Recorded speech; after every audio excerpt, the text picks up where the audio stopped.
বিসমিল্লাহির রহমানির রহিম। আসসালামু আলাইকুম। নতুন একটি ভিডিও নিয়ে আবারও হাজির হলাম। এর আগের ভিডিওতে আমি বলেছিলাম যে আমি ভুট্টা ফার্মেন্টেশন কিভাবে করি, খাওয়াই, সেটার একটা ভিডিও দিব। তো আমার মুরগির বয়স আজকে 16 দিন। তো 16 দিন বয়সে আমি ভুট্টা ফার্মেন্টেশন খাওয়াবো না। আমি আপাতত পানি ফার্মেন্টেশনের ব্যাপারে আপনারা অনেকেই জানতে চেয়েছেন যে পানি ফার্মেন্টেশন কিভাবে করে। তো বিভিন্ন সময় আপনাদের দেখা যায় যে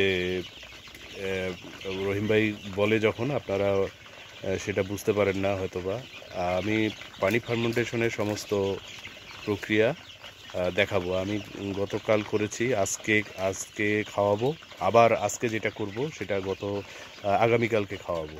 তো কিভাবে করি সেটা আপনাদের আমি দেখাচ্ছি। আমি ভুট্টা ফার্মেন্টেশনের জন্য পানি রেডি করেছিলাম 5 লিটার। 5 লিটার পানির ভুট্টা ফার্মেন্টেশন করেছি। এটার সঙ্গে যোগ করতে হবে 10 লিটার সাদা পানি। এই তাহলে 15 লিটার হচ্ছে। এই 10 লিটার সাদা পানি এখন যোগ করব। এখন আমরা ড্রামটি খুলব। গতকাল ঠিক 12টার সময় আমরা এই ড্রামের মধ্যে পানি ফার্মেন্টেশন করেছি। এখন 24 ঘন্টা হয়ে গেছে। এখন পানি ফার্মেন্টেশনটি দেখব যে কী অবস্থা। 5 লিটার পানির ফার্মেন্টেশন করেছি, তার সঙ্গে 10 লিটার সাদা পানি যোগ করব। ড্রামটি খোলার পর যা অবস্থা,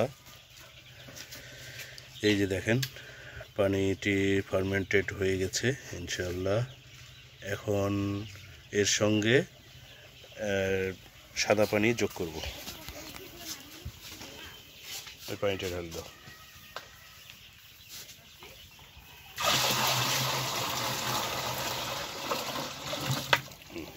এটা আমি সারাদিনে আজকে খাওয়াবো।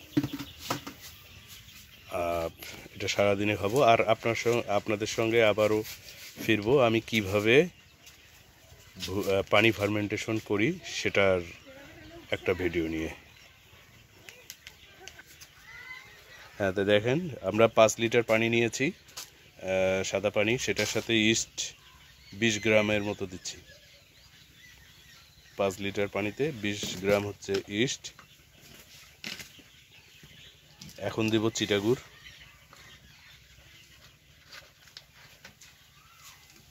$25 গ্রাম।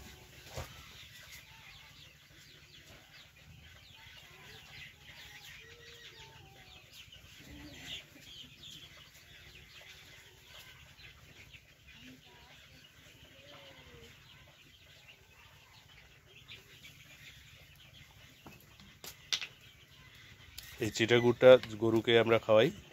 ভালো মানের চিটাগুড় নেবেন, নাহলে সমস্যা হতে পারে। আপনি চিটাগুড়টা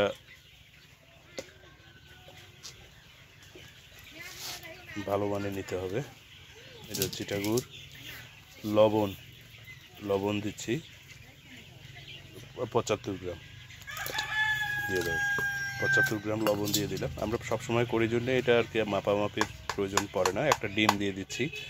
আমার আজকে হাঁসের ডিম নেই, মুরগির ডিমই দিচ্ছি। আমি দেখেন খোসা সমেত দিয়ে দিয়েছি, আপনারা দিতে পারেন। আর বায়োটিকটি দিব 100 গ্রামের, 100 গ্রাম দিচ্ছি। 200 গ্রাম দেব। হ্যাঁ,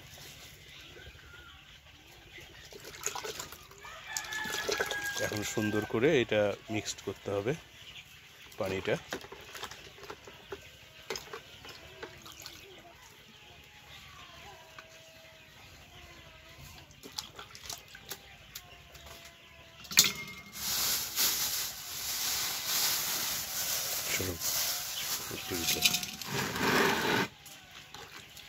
এখন দেখেন সুন্দর করে মিক্সড করা হচ্ছে। এটা কোনো জন ভিতরে দলা দলা না থাকে, সুন্দরভাবেই এটা মিক্সড করতে হবে।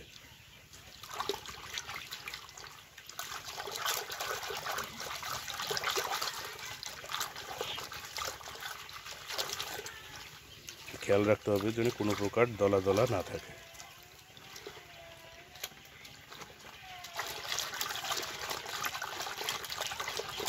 আর যেহেতু আমার 700 সোনালী মুরগি, এই জন্য আমি এই 5 লিটার পানিতে 5 লিটার পানির ফার্মেন্টেশন করতেছি। আর মুরগি বেশি হলে সেই রকম করবো আর কি। আমি একবেলার পানিতে এটা আমি খাওয়াই দেবো, এই জন্যই আর কি আমার 15 লিটার পানি হলেই যথেষ্ট। 5 লিটারের সঙ্গে 10 লিটার সাদা পানি যোগ করব কালকে, এই জন্যই 5 লিটার পানি করছি। আমি এক বেলার খাবার পানিতে দিয়ে দিচ্ছি। এখন পানিটি আমি ড্রামের মধ্যে ঢেলে দিব।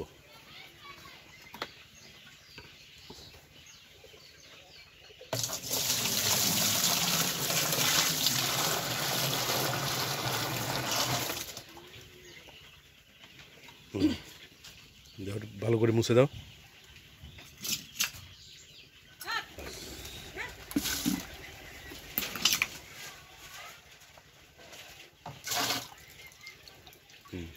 আর একটু ভিতরটা ভালো করে নাড়ে দাও।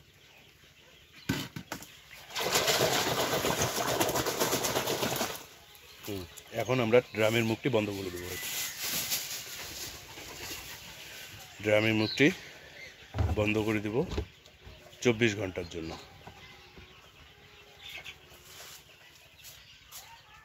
তো আপনারা দেখলেন যে আমরা কিভাবে ফার্মেন্টেশন তৈরি করি এবং তৈরি করার পর ফার্মেন্টেশনের চেহারাটা কীরকম হয়। এখন আমরা ফার্মেন্টেড পানি বাচ্চাদের খাওয়াবো। আমি গতকালকে যেটা করেছি, আজকে ওটা আমি ফার্মেন্টেড পানি খাওয়াবো। সেটা কীরকম খায় সেটা আপনাদের এখন দেখাবো। আপনারা আমার সাথে আছেন। ভিডিওটি অনেক বড় হচ্ছে, তারপরে ক্ষমা চেয়ে নিচ্ছি। সমস্ত এই ভিডিওটা দেখলে আর আপনাদের অন্য কোনো ভিডিও দেখার প্রয়োজন পড়বে না। তো আমি এটার সঙ্গে ভুট্টা ফার্মেন্টেড যারা করতে চান, এটার সঙ্গে শুধু ভুট্টা আর সয়াবিন পরিমাণ মতো দিলেই ভুট্টা ফার্মেন্টেড হয়ে যাবে। আর ভুট্টা আর সয়াবিন বাদ দিলেই পানি ফার্মেন্টেড থাকবে। তো আমাদের কিন্তু দেখা যায় যে ভুট্টা ফার্মেন্টেড আর পানি ফার্মেন্টেডের মধ্যে পার্থক্য কোনো কিছুই নাই। যারা পানি ফার্মেন্টেড খাওয়াবেন, এটাও একটা প্রকার ফুড সাপ্লিমেন্ট হিসাবে কাজ করবে। তো আপনারা পানি ফার্মেন্টেড খাওয়াতে পারেন। 0 বয়স থেকে 20 দিন পর্যন্ত জিরো বয়স থেকে না, এটা হচ্ছে আমি প্রথম ভ্যাকসিন থেকে বাদ দিয়ে দ্বিতীয় ভ্যাকসিনের পর থেকে খাওয়াচ্ছি। তো আপনাদের সঙ্গে বলেছিলাম যে আমি ভুট্টা ফার্মেন্টেড করব 15-16 দিনের পর থেকে। তো আমি আপনাদের জন্য শুধু পানি ফার্মেন্টেডটা করে দেখানোর জন্য এই ভিডিওটি করা। আমি কাল পরশুর মধ্যেই আবার ভুট্টা ফার্মেন্টেডে যাব ইনশাআল্লাহ। সম্পূর্ণ ভুট্টা ফার্মেন্টেডের ব্যাপারে আর আপনাদের আর কোনো প্রশ্ন থাকলে আমার এই ভিডিওর কমেন্টে আপনারা একটু নক দেবেন, লিখবেন, আমি ওটার উত্তর দিব। আর সেরকম কোনো প্রশ্ন না থাকারই কথা। আপনারা এই ভিডিওটি দেখলেই বুঝতে পারবেন যে ভুট্টা ফার্মেন্টেড কীভাবে করে আর পানি ফার্মেন্টেড কীভাবে। যারা এই ঠান্ডায় ভয় পাচ্ছেন যে ফার্মেন্টেড করলে ঠান্ডা লাগবে কি না, ঠান্ডা আপনার যে কোনোভাবেই লাগবে। আপনার ঠান্ডার সময় মুরগিকে যথেষ্ট তাপ দিতে হবে। এজন্য আপনারা ঘরের তাপের ব্যবস্থা আলাদাভাবে করে রাখবেন, অন্যথায় বিপদে পড়বেন। আর পানি ফার্মেন্টেড, ভুট্টা ফার্মেন্টেড যেটাই করেন, এটা খাওয়ালে মুরগির শরীরের ইমিউনিটি বাড়বে এবং রোগ প্রতিরোধ ক্ষমতা বাড়বে। আর যদি পাতলা পায়খানা হয়, যদি মনে হয়, তাহলে আপনারা পেঁপে পাতার রস প্রথমে, আর সেটাতেও যদি না যায় তাহলে আমাদের যে মানুষের এই যে পাতলা পায়খানা হলে যে আমরা খাই অ্যামোডিস ট্যাবলেট, ফ্লাজিল, এই জাতীয় যে ট্যাবলেটগুলো আছে, আপনারা এটা গুঁড়ো করে 5 লিটার পানির সাথে একটা ট্যাবলেট দিতে পারেন সমপরিমাণ। এইভাবে আপনারা 10 লিটার হলে 2টা, 15 লিটার হলে 3টা, এইভাবে আপনারা ট্যাবলেট গুঁড়ো করে দিলেই পায়খানা ইনশাআল্লাহ শক্ত হয়ে যাবে। তো আজ এ পর্যন্তই। নতুন কোনো ভিডিও নিয়ে আবারও হাজির হব। আর আপনাদের প্রশ্ন আবারও বলি, আমার এই চ্যানেলটি আপনারা দয়া করে সাবস্ক্রাইব করবেন আরও নতুন নতুন আইটেমের ভিডিও দেখার জন্য। আসসালামু আলাইকুম।